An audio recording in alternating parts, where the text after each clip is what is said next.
It's very important for your children with cystic fibrosis to have friends and to let their friends know about their CF and be open and honest. Do you think that your friends at school understand that you've got other stuff to do because you have CF? Like your vest and your meds? No? No? What about when we have friends sleep over? Yes.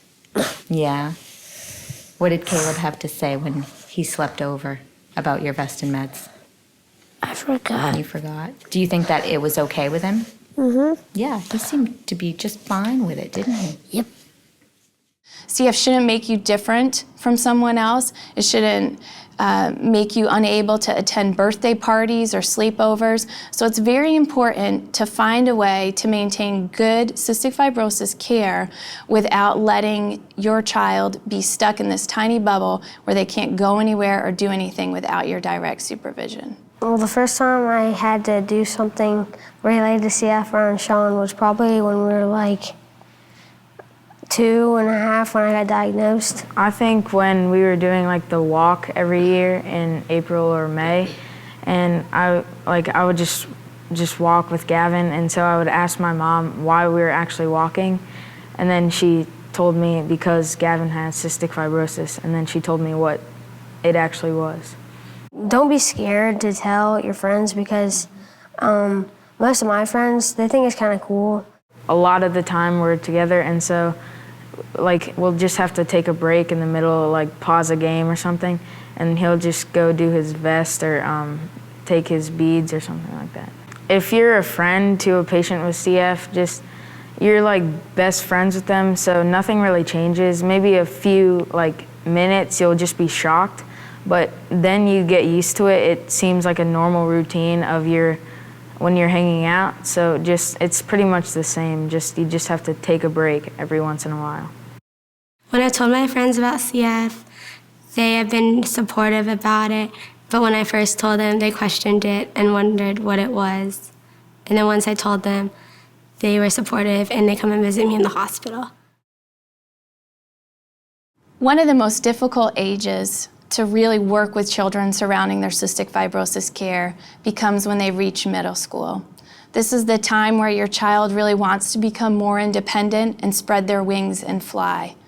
This is also the time that they certainly can become more independent in relationship to their CF care. Decide together what's going to be their responsibility and what's going to be your responsibility. He has a lot more responsibility in terms of taking care of himself. We still have to remind him a lot to do what he needs to do and remember to do these kinds of things. But we've turned him loose, especially in the mornings, to really get that done. He gets up and he gets those things done for the most part on his own. I do it myself now. I get my own breathing treatments and the vials for it, and I take my pills and I do my nose still for all that. But they remind me. They don't say do this over and over again.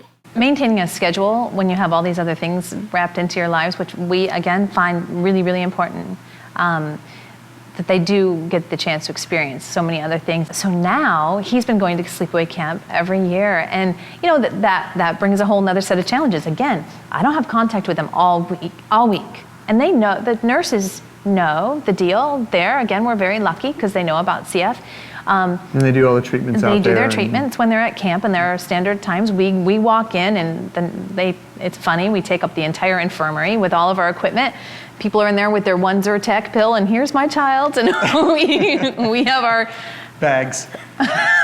We have like a wagon full of stuff, which is funny, and but they're awesome, and they do it, and you know, leave Boost or granola bars or whatever that they can snack on to get the extra calories. Sometimes it's hard to balance my life with my CF, but some ways I do are by doing treatments before cheerleading, and then when I get home, I lay out my pills for the next day. Well, as Mary Alice has gotten older, we obviously want her to become more independent in her care, knowing, as she keeps reminding us, she'll be out of the house in 2 years. So I want to, just like you want her to be able to do her laundry, you want her to be able to care for herself. So some of the things that she's doing now is she's starting to call the pharmacy or ordering her own refills, and now that she can drive, she's going to pick them up, which is really helpful. And then she's also, of course, for a long time, she's set up her treatment tray with all the nebulized medicines that she needs to do, and she'll do those. And another thing that we've done is, because of the multiple pills she has to take each day, she's putting them in a pill case labeled Monday through Friday. And that way she can easily see if she's done everything, and I can also go behind her and check and make sure she's done everything. So those are a few of the things we've done so far. At the end of the day, you are still the parent, and making sure that your child gets adequate CF care is your responsibility. One of the main complaints I get from teenagers is the incessant nagging that they receive from their parents surrounding CF care. Take the talking out of it. Make a chart. Decide what's going to be done at what time. Your child checks off and initializes the chart when they do it. If your child has not completed their task within a 15-20 minute window that you agreed on, now you have permission to start nagging. And this is something that the two of you have agreed upon in advance. It's still crucial to maintain that written schedule that you started all the way back when they were babies, to really make sure that everything gets done.